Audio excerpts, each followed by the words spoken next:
শ্রী নারায়ণ সান্যাল রচিত উপন্যাস বিশ্বাসঘাতক পর্ব ৭ কি অধ্যায় ৫ রাম ২ ৩ ৪ ৫ হাঁটি হাঁটি পা পা পরমাণু বোমা খেলাঘরের দিকে ৫টি পদক্ষেপ করেছি ২০ বছরে ১৯১৯ থেকে ১৯৩৮-এর মধ্যে। ১ নম্বর লর্ড রাদারফোর্ডের প্রোটন সন্ধান এবং মৌল পদার্থের ট্রান্সমিউটেশন। ২ নম্বর চ্যাডউইকের নিউট্রন আবিষ্কার। ৩ নম্বর জোলিও কুরির বীক্ষণাগারে আলাদিনের আশ্চর্য প্রদীপ থেকে সদ্যমুক্ত নিউট্রন।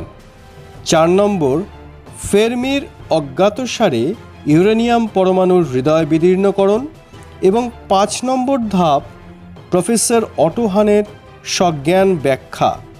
অথচ আশ্চর্য, পাঁচটা ধাপ অতিক্রম করেও সে যুগের বিজ্ঞানীরা ভাবতে পারছেন না এই পরীক্ষাবলীর শেষ ফলশ্রুতি অ্যাটম বোমা। প্রমাণ দিচ্ছি। ১৯৩৯-এর জানুয়ারিতে বিশ্ববিজ্ঞানের তিনজন শ্রেষ্ঠ বৈজ্ঞানিকের বক্তব্য শুনুন।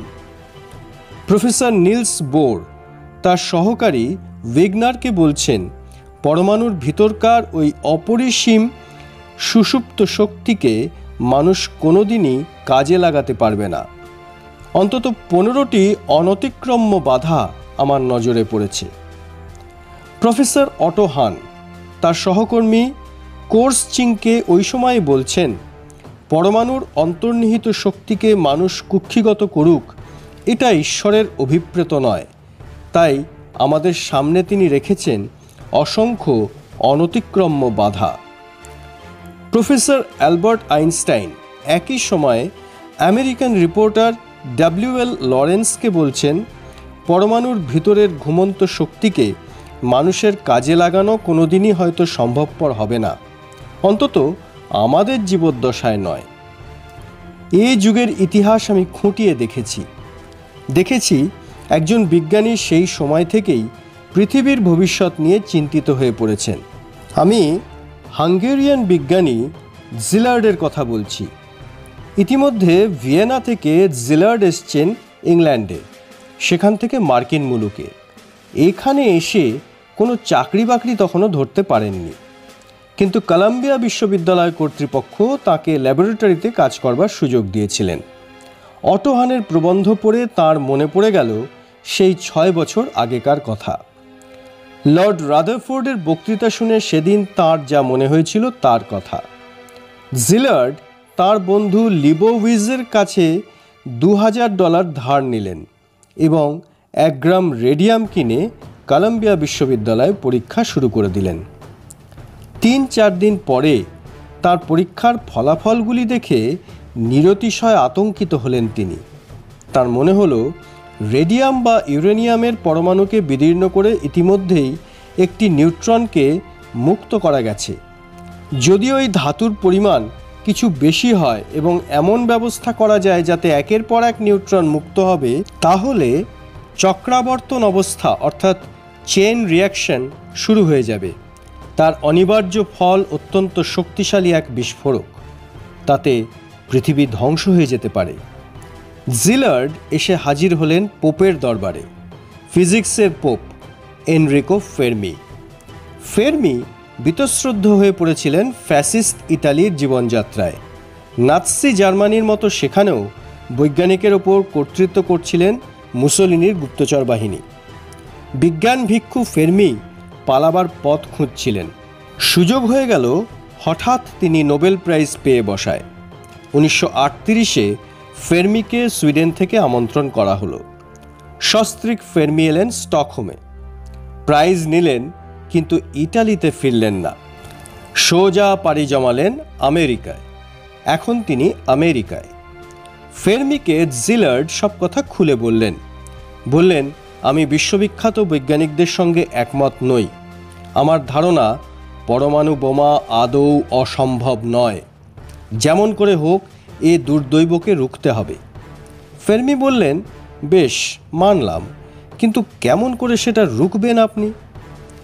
আমার ধারণা এ পৃথিবীতে আজ 12 জন, মাত্র 12 জন বৈজ্ঞানিক এই অসম্ভবকে সম্ভব করতে সক্ষম। আপনি সেই 12 জনের একজন, তাই আপনার কাছেই প্রথম এসেছি। ঠিক কি বলতে চাইছেন? এই 12 জন বৈজ্ঞানিক যদি প্রতিজ্ঞা করেন তাদের আবিষ্কারের কথা বাইরের দুনিয়াকে জানতে দেবেন না, অন্তত ওই যেসব লোক ব্রাশ হেলমেট পরে ছড়ি ঘুরিয়ে বেড়ায় তাদের জানতে দেবেন না, তাহলেই কাজ হবে। ফেরমি গম্ভীর হয়ে বললেন, হের জিলার্ড, ওই 12 জনের মধ্যে বেশ কয়েকজন আছেন জার্মানিতে, অটো হান, হাইজেনবার্গ, ফন লে ইত্যাদি, নয় কি?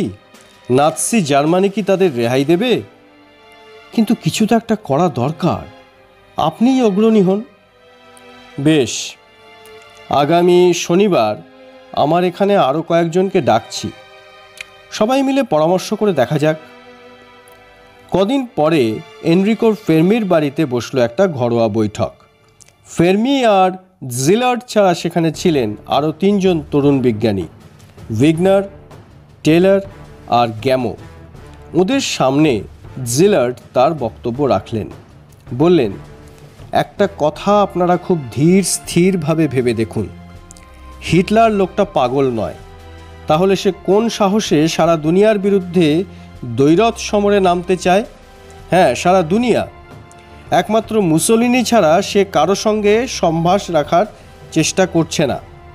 আমরা জানি জার্মানির সমর সম্ভার অনেক বেশি, অনেক উন্নত, তার এয়ারক্রাফট, তার ট্যাঙ্ক, সাবমেরিন তার শত্রুদের চেয়ে সংখ্যায় বেশি এবং অনেক বেশি কার্যকরী।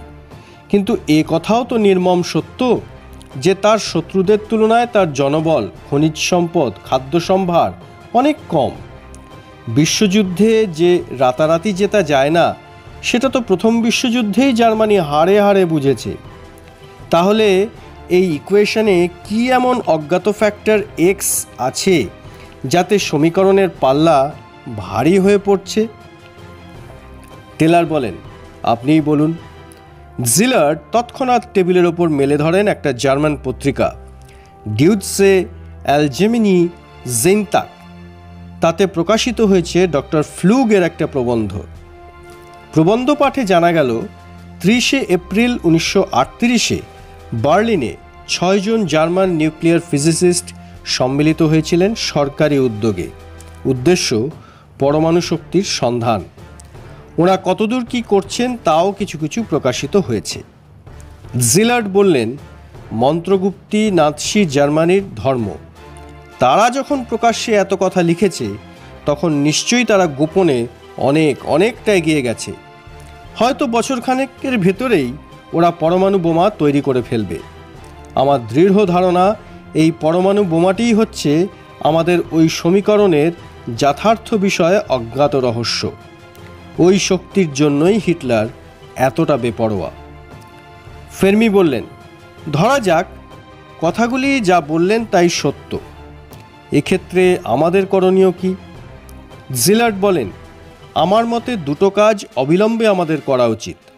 প্রথম কাজ হচ্ছে নাৎসি জার্মানি এবং ফ্যাসিস্ট ইটালির বাইরে যেসব বিজ্ঞানী আছেন তাদেরকে একতাবদ্ধ করা, তাদের প্রতিজ্ঞা করা যা কিছু আবিষ্কার তারা করছেন তা কাগজে প্রকাশ করবেন না, নিজেদের মধ্যেই গোপনে রাখবেন। দ্বিতীয় কাজ হচ্ছে জার্মানিতে আমাদের যেসব বন্ধু আছেন তাদের মাধ্যমে জানবার চেষ্টা করা ওরা কতদূর কি করেছে। ইতিমধ্যেই ফ্রাউ ফেরমি মদের বোতল আর ডিক্যান্টার রেখে গিয়েছিলেন টেবিলে। ফেরমি তার পানপাত্রটা হাতে তুলে নিয়ে বললেন, আমাকে মাফ করবেন ডক্টর জিলার্ড, আমি আপনার 2টি প্রস্তাবের একটাও খুশি মনে মেনে নিতে পারছি না। কেন? আপনার প্রথম প্রস্তাব হচ্ছে বিজ্ঞানীরা তাদের ল্যাবরেটরির ওপর স্বপ্রযুক্ত সেন্সর বসাবেন, গোপনীয়তা অবলম্বন করবেন। ওই বিষয়ে আমার আরও বক্তব্য, আমি সদ্য ফ্যাসিস্ট ইটালি থেকে পালিয়ে এসেছি ওইসব গোপনীয়তা আর সেন্সরের হাত এড়াতে। বিজ্ঞান মন্দিরের দ্বারে ওরা বেয়নেটধারী সৈনিক বসিয়েছিল বলেই দেশত্যাগ করেছি। আমেরিকায় এসে মুক্তির নিঃশ্বাস ফেলে বেঁচেছি, সুতরাং আবার ও ফাঁদে আমি পা দেব না। একটা দীর্ঘশ্বাস পড়ল জিলার্ডের। কি বলবেন ভেবে পেলেন না। আপনার দ্বিতীয় প্রস্তাব হচ্ছে আমরা গোপনে সংবাদ সংগ্রহ করার চেষ্টা করব, জানতে চাইব জার্মানিতে কি হচ্ছে না হচ্ছে। তাতেও আমার ঘোরতর আপত্তি। ও কাজ গুপ্তচরের, বিজ্ঞান ভিক্ষুর নয়, অন্তত আমি ওতে নেই। উইগনার বলেন, তাহলে আমার বিকল্প প্রস্তাবটা শুনুন। আমি মনে করি এক্ষেত্রে আমাদের প্রথম কর্তব্য হচ্ছে যে দেশ আমাদের মতো বাস্তুচ্যুত বৈজ্ঞানিকদের আশ্রয় দিয়েছে সেই দেশের সরকারকে এ বিষয়ে অবহিত করা। ব্যাপারটার গুরুত্ব ও বিপদ সম্বন্ধে মার্কিন সরকারকে সতর্ক করার সময় হয়েছে। সকলেই এক বাক্যে এ প্রস্তাব মেনে নিলেন, এমনকি ফেরমিও। কিন্তু কি করে কি করা যায়? ওরা পাঁচজনেই বিজ্ঞানী, মার্কিন নাগরিক নন, সদ্য এসেছেন। তাছাড়া একমাত্র ফেরমি আর জিলার্ড ছাড়া আর তিনজনই তরুণ এবং তখনও প্রথিতযশা নন। তবু চেষ্টা করে দেখলেন ওরা। একদিন ওরা গিয়ে সাক্ষাৎ করলেন নৌবাহিনীর অ্যাডমিরাল হুপারের সঙ্গে। ধৈর্য ধরে অ্যাডমিরাল হুপার ওই নোবেল লরিয়েটের বক্তব্য শুনলেন, কফি খাওয়ালেন, শ্যাম্পেন খাওয়ালেন এবং দ্বার পর্যন্ত এগিয়ে দিয়ে গেলেন। ওরা চলে আসতেই তিনি মনে মনে বললেন, পাগলগুলো অনেকটা সময় নষ্ট করে দিয়ে গেল। সেই মাসেই এপ্রিলে নিউ ইয়র্ক টাইমসে এক প্রবন্ধে নিলস বোর লিখলেন, নিউট্রনের আঘাতে ইউরেনিয়াম পরমাণুতে এমন বিস্ফোরক উদ্ভাবিত হতে পারে যাতে এই গোটা শহরটা ধ্বংসপ্রাপ্ত হবে। তাও মার্কিন কর্তৃপক্ষের কাউকে উদ্বিগ্ন করল না। নিতান্ত ঘটনাচক্রেই বলতে হবে, এই সময় জার্মান পদার্থবিজ্ঞানী হাইজেনবার্গ আমেরিকায় এলেন কয়েক সপ্তাহের জন্য। ফেরমি তৎক্ষণাৎ দ্বারস্থ হলেন কলাম্বিয়া বিশ্ববিদ্যালয়ের কর্তৃপক্ষের। তিনি জানতেন জিলার্ড বর্ণিত ১২ জন বিজ্ঞানীর মধ্যে হাইজেনবার্গ নিঃসন্দেহে একজন। তাকে আটকাতে হবে, আমেরিকাতেই। অ্যাটম বোমা ঠেকাতে নয়, অত্যন্ত প্রতিভাশালী বৈজ্ঞানিককে নিয়োগ করতে শতই উৎসাহিত হলেন কলাম্বিয়া বিশ্ববিদ্যালয়। হাইজেনবার্গকে পদার্থবিদ্যার অধ্যাপকের পদ অফার করা হলো, কিন্তু সবিনয় সে প্রস্তাব প্রত্যাখ্যান করলেন হাইজেনবার্গ। ঘরোয়া পরিবেশে একদিন তাকে পাকড়াও করলেন ফেরমি আর জিলার্ড। ফেরমি সরাসরি প্রশ্ন করে বসলেন, হিয়ার প্রফেসর, আপনাকে একটি ব্যক্তিগত প্রশ্ন করব। কলাম্বিয়া বিশ্ববিদ্যালয়ের অধ্যাপকের পদটা আপনি নিলেন না কেন? কৌতুক উপছে পড়ল তরুণ অধ্যাপকের দু চোখ থেকে। 25 বছর বয়সে নোবেল প্রাইজ পাওয়ার মতো থিসিস যিনি লিখেছিলেন, বললেন, ব্যক্তিগত প্রশ্নের জবাব, যে জন্য আপনারা আমাকে আটকাতে চাইছেন তার প্রয়োজন নেই। হিটলার এ যুদ্ধে হারবে, কিন্তু সেজন্য আমি তো আমার পিতৃভূমিকে ত্যাগ করতে পারি না। সে দুর্দিনে আমাকে থাকতে হবে সেই পরাজিত জার্মানিতেই। ধ্বংসস্তূপের মাঝখান থেকে জার্মানির যা কিছু মহান সম্পদ, তাকে রক্ষা করতে হবে আমাদেরই। ফেরমি জবাব দিতে পারেননি। তিনি ইটালিকে অনিবার্য ধ্বংসস্তূপের মাঝখানে ফেলে রেখে এসেছেন। জিলার্ড কিন্তু থাকতে পারলেন না। পুনরায় প্রশ্ন করলেন, প্রফেসর, অটোহানের পরীক্ষা বিষয়ে আপনার কি অভিমত? ইউরেনিয়াম পরমাণুর ভিতর চেন রিয়াকশন কি সম্ভব? হাইজেনবার্গ বলেছিলেন, আমি তো তাই মনে করি। এ দুনিয়ায় আজ 10-12 জন বৈজ্ঞানিক আছেন যারা মিলিতভাবে চেষ্টা করলে এটাকে বাস্তবায়িত করতে পারেন। জিলার্ড উৎসাহিত হয়ে বলেন, ঠিক কথা, এবং সেই 10-12 জন বৈজ্ঞানিকের মধ্যে আছেন আপনারা দুজন, আপনি আর প্রফেসর ফেরমি। হাইজেনবার্গ মৃদু হাসলেন, জবাব দিলেন না। জিলার্ড পুনরায় বলেন, হিয়ার প্রফেসর, সেই চেন রিয়াকশন এমন বিস্ফোরকের জন্ম দিতে পারে যাতে পৃথিবীর ধ্বংস হয়ে যাওয়ার সম্ভাবনা আছে, তাই নয়? হাইজেনবার্গ মাথা নেড়ে সায় দিলেন। তাহলে এই মুষ্টিমেয় 10-12 জন বৈজ্ঞানিক কি একযোগে এই পৃথিবীটাকে সেই অভিশাপ থেকে বাঁচাতে পারেন না?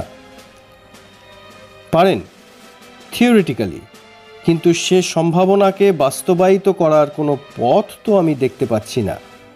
আপনারা যদি পারেন আমি খুশি হব। জিলার্ড কিন্তু অত হতাশ হলেন না। ইতিমধ্যে ফেরমিও মত বদলেছেন। তিনিও জিলার্ডের সঙ্গে একমত হয়েছেন। অতঃপর বিশ্বের সব নিউক্লিয়ার ফিজিসিস্টের উচিত তাঁদের পরীক্ষার ফলাফল গোপন রাখা। জিলার্ড স্বতঃপ্রণোদিত হয়ে সব কয়টি বৈজ্ঞানিককে তার প্রস্তাব পাঠালেন ডেনমার্ক, কেমব্রিজে, পারিতে। কিন্তু তার একক প্রচেষ্টায় কোনো কিছুই হলো না। শতপ্রযুক্ত গোপনীয়তার যুক্তি কেউই মেনে নিলেন না। এর প্রয়োজনটাই সেদিন মনে প্রাণে মেনে নিতে পারেননি কেউ। এদিকে মার্কিন নৌবহরের বড় সাহেবের সঙ্গে কথাবার্তা বলে ওরা বুঝলেন এভাবে কর্তৃপক্ষের টনক নড়বে না। ফেরমি, জিলার্ড, উইগনার, টেলর এবং গ্যামো সান্ধ্য আসরে এ নিয়ে প্রায়ই আলোচনা করছেন কিভাবে মার্কিন বড় কর্তাদের সমস্যাটার বিষয়ে অবহিত করা যায়। শেষ পর্যন্ত বুদ্ধি জোগাল ওই লিও জিলার্ডের মাথাতেই। ব্যাপারটা প্রফেসর আইনস্টাইনকে জানালে কেমন হয়? তিনি যদি বড় কর্তাকে কাউকে চিঠি লিখতে রাজি হন তবে কাজ হতে পারে। আইনস্টাইন বিশ্বের শ্রেষ্ঠ বিজ্ঞানী, তাঁর চিঠিকে উপেক্ষা করবে না কেউ। ধরা যাক তিনি লিখলেন যুদ্ধ সচিব স্বয়ং হেনরি স্টিমসনকে। না, হেনরি স্টিমসন নয়, বললেন এনরিকো ফেরমি। প্রফেসর আইনস্টাইন যদি আদৌ কোনো চিঠি লেখেন তবে লিখবেন সরাসরি এফডিআরকে। ঠিক কথা, যুদ্ধ সচিব প্রধান সেনাপতি নয়, স্বয়ং রুজভেল্টকে। যে কথা সেই কাজ। ইউজিন উইগনার আর লিও জিলার্ড একদিন জুলাই মাসের এক রৌদ্রতপ্ত দিনে গাড়িটা নিয়ে রওনা হয়ে পড়লেন লং আইল্যান্ডের দক্ষিণতম প্রান্তে এক ছোট্ট জনপদের উদ্দেশ্যে। তার নাম প্যাচগু। সেখানেই নাকি বাস করেন আলবার্ট আইনস্টাইন। সঠিক পাত্তাটা জানা ছিল না। সারাটা দিন ঘুরে মরলেন ওরা। প্যাচক গ্রাম কোথায় কেউ বলতে পারে না। প্যাচক না পেকনিক? পেকনিক বলে একটা গ্রাম আছে আরও দক্ষিণে। শেষ পর্যন্ত হয়রান হয়ে উইগনার বললে, লিও, আমার মনে হচ্ছে এটাই দৈবের নির্দেশ। প্রফেসর আইনস্টাইন চিরকাল রাজনীতি থেকে দূরে থেকেছেন, তাই বোধহয় ঈশ্বর আমাদের এভাবে পথভ্রান্ত করছেন। হয়তো এই ভালো হলো, প্রফেসর আইনস্টাইনের সই করা কোনো চিঠি কেউ ছেঁড়া কাগজের ঝুড়িতে ফেললে আমি কোনো দিন নিজেকে ক্ষমা করতে পারতাম না। জিলার্ড স্টিয়ারিংয়ে একটা হাত রেখে বললেন, অতটা সেন্টিমেন্টাল হয়েও না বন্ধু। আমাদের দুজনের হাতে হয়তো এই মুহূর্তে নির্ভর করছে গোটা মানব সভ্যতার নিরাপত্তা। এত সহজে হতাশ হলে আমাদের চলে? যেন জিলার্ডই কম সেন্টিমেন্টাল। উইগনার বলেন, একটা কথা লিও, আমরা এতক্ষণ প্যাচক গ্রামের খোঁজ করেছি, তার চেয়ে বরং লোকজনকে জিজ্ঞাসা করি না কেন আইনস্টাইন কোথায় থাকেন? ঠিক কথা, একটা বাচ্চা ছেলেও আইনস্টাইনের নাম জানে। ওই তো একটা বাচ্চা ছেলে। এসো, ওকে দিয়েই শুরু করি। দুই বন্ধু নেহাত কৌতুকের ছলে এগিয়ে গেলেন বাচ্চাটার দিকে। বছর 7 বয়স তার। বাড়ির রোয়াকে বসে একটা কুকুরছানাকে আদর করছিল। জিলার্ড বলেন, খোকা, তুমি আইনস্টাইনের নাম শুনেছ? নিশ্চয়ই শুনেছি, কেন তোমরা শোনোনি? থতমত খেয়ে জিলার্ড বলেন, না, মানে তার বাড়িটা কোথায় জানো? নিশ্চয়ই জানি, কেন তোমরা জানো না? ওই বাড়িটা।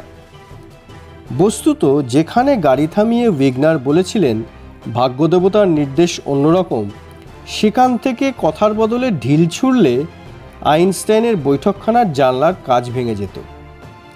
এ বর্ণনা আমি সংকলন করেছি লিও জিলার্ডের স্মৃতিচারণ থেকে।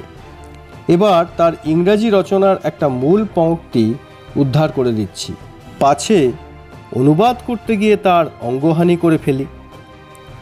The possibility of a chain reaction in uranium had not occurred to Einstein, but almost as soon as I began to tell him about it, he realized what the consequences might be and immediately signified his readiness to help us and, if necessary, to stick out his neck, as the saying goes. এমনই অদ্ভুত মানুষ ছিলেন Albert Einstein. ইউরেনিয়ামের chain রিয়াকশনের কথা কখনো তার মনে হয়নি। তিনি ছিলেন অন্য জগতে, সৃষ্টিতত্ত্বের ব্যাখ্যায় ব্যস্ত। ইউনিফাইড ফিল্ড থিওরির মাধ্যমে সর্বসমস্যা সমাধানের চিন্তাতেই ছিলেন বিভোর। কিন্তু দুটি তরুণ বিজ্ঞানী মুখ খুলবার আগেই তিনি বুঝে নিলেন ওরা কি বলতে চান, কেন বলতে চান এবং কি তার প্রতিকার। সপ্তাহখানেক পরে জিলার্ড আবার ফিরে এলেন আইনস্টাইনের নির্জন আবাসে। এবার তার সঙ্গী এডওয়ার্ড টেলর, সঙ্গে দুখানা চিঠির ড্রাফট, একটি সংক্ষিপ্ত পত্র, একটি বিস্তারিত। প্রফেসর আইনস্টাইন দুটো চিঠি পড়ে দেখলেন। দীর্ঘতর পত্রটি অনুমোদন করলেন তিনি, সই দিলেন তাতে। পৃথিবীর ইতিহাসে এই পত্রখানার একটা বিশেষ স্থান আছে। আওরঙ্গজেবকে লেখা রাজসিংহের পত্রের মতো, বড়লাটকে লেখা রবীন্দ্রনাথের নাইটহুড ত্যাগ করার সিদ্ধান্ত ঘোষণার মতো এই চিঠিখানিও বিশ্ব ইতিহাসের সম্পদ। তাই আরও বলি, চিঠিখানির বয়ানে মতদ্বৈধ আছে। স্বয়ং আইনস্টাইন বললেন, আমি শুধু সই দিয়েছিলাম টাইপ করা চিঠির নিচে, দায়ী দায়িত্ব আমার, কিন্তু রচনা আমার নয়। বলেছিলেন অনেক পরে তাঁর জীবনীকার ভ্যালেন্টিনকে। অপরপক্ষে জিলার্ড বলেছেন, আমার যতদূর মনে পড়ে প্রফেসর আইনস্টাইন জার্মান ভাষায় ডিকটেশন দেন এবং টেলর সেটা শর্ট হ্যান্ডে লিখে নেন।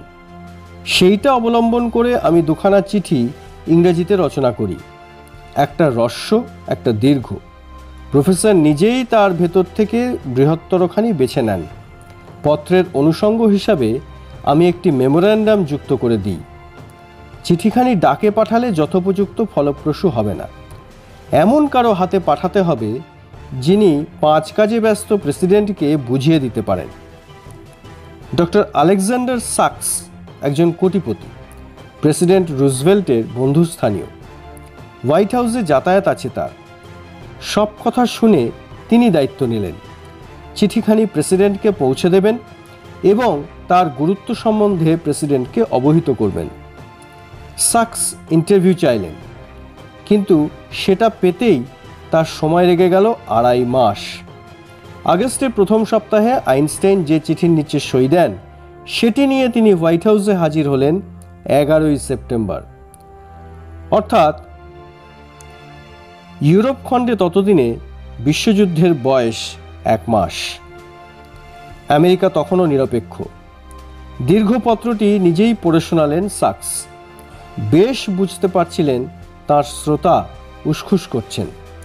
ভদ্রতায় বাঁধছে বলে নয়, আইনস্টাইনের মতো বৈজ্ঞানিককে অসম্মান দেখানো হবে বলে ওকে মাঝপথে থামিয়ে দিচ্ছেন না।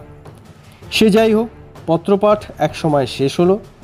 প্রেসিডেন্ট মামুলি ধন্যবাদ জানিয়ে সাক্সকে বললেন, চিঠিখানা বেশ ইন্টারেস্টিং, তবে এ বিষয়ে সরকারি তরফে এখনই কিছু করতে যাওয়া সম্ভবপর নয়। যা হোক, আমি ভেবে দেখব। জিলার্ড, ফেরমি, টেলর প্রভৃতি যে আশঙ্কা করেছিলেন তাই বাস্তবে হতে বসেছে দেখে সাক্স চিন্তান্বিত হয়ে পড়েন। বলেন, আমার আরও কয়েকটি কথা বলার ছিল। প্রেসিডেন্ট ওকে থামিয়ে দিয়ে বললেন, আমি অত্যন্ত দুঃখিত, এখন আর আমার সময় হবে না। তাহলে আবার কবে আসব? একটু থতমত খেয়ে প্রেসিডেন্ট বলেন, আচ্ছা, কাল সকালে আসুন 7টায়। আলেকজান্ডার সাক্স লিখছেন, সে রাত্রে আমি একটি মুহূর্তের জন্য ঘুমোতে পারিনি। আমি ছিলাম কার্লটন হোটেলে, সারা রাত ঘরের ভিতর পায়চারি করেছি। বেশ বুঝতে পারছি রাত্রি প্রভাতেও অত্যন্ত অল্প সময় পাব, বড়জোর 5-7 মিনিট। ওর ভেতরেই কেমন করে কার্যসিদ্ধি সম্ভব? এমন কিছু বলতে হবে যা চরম নাটকীয়, যা মর্মমূলে গিয়ে বিঁধবে প্রেসিডেন্টের। চমকে উঠবেন তিনি, ঔদাসীন্য মুছে যাবে মুহূর্তে। কিন্তু কি সেই নাটকীয় ভাষণ! শেষে হোটেল ছেড়ে আমি সামনের পার্কটায় চলে গেলাম। বেশ মনে আছে, দারোয়ান অবাক হয়ে গেল, কারণ রাত তখন 3টে।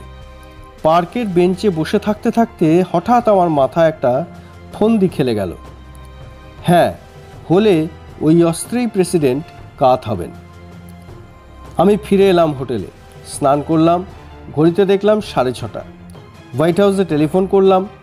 ওর সেক্রেটারি জানালো ব্রেকফাস্ট টেবিলে প্রেসিডেন্ট আমার জন্য সকাল 7টায় অপেক্ষা করবেন। তৎক্ষণাৎ রওনা হয়ে পড়লাম আমি। খানা কামরায় একাই বসেছিলেন প্রেসিডেন্ট, তার চাকা দেওয়া চেয়ারে। আমাকে দেখেই বললেন, বসুন।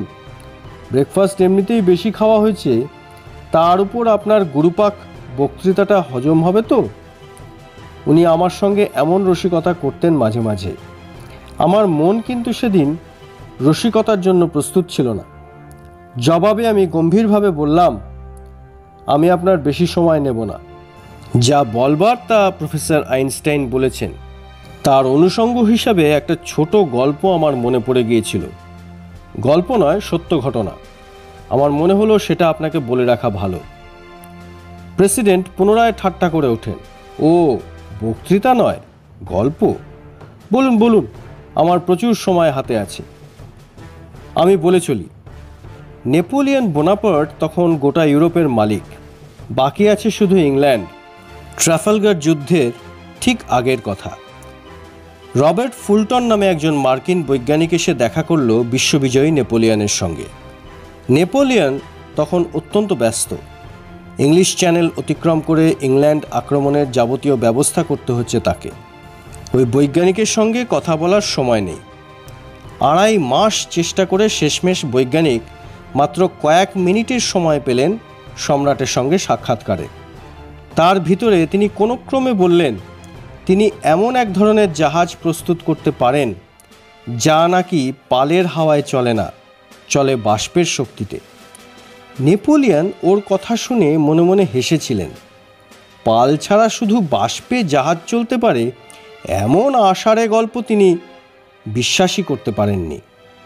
তবু সৌজন্যবোধে বলেছিলেন, আপনার পরিকল্পনাটা বেশ ইন্টারেস্টিং।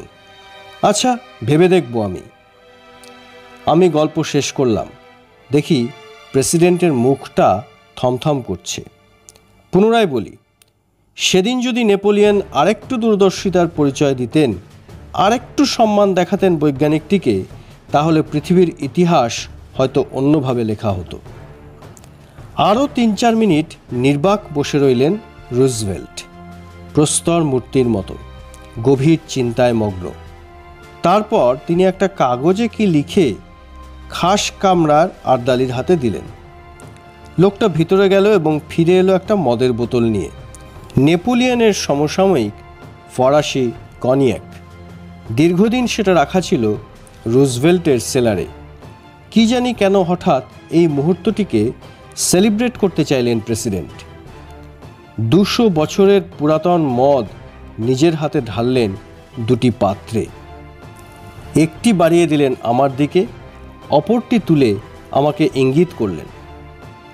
আমার স্বাস্থ্যপান করে পুরো 5 মিনিট পরে নীরবতা ভেঙে রুজভেল্ট বললেন, অ্যালেক্স, তুমি মোদ্দা যে কথাটা বলতে চাও তা তো এই, নাৎসিরা পরমাণু বোমায় আমাদের যেন উড়িয়ে না দেয়, কেমন তো?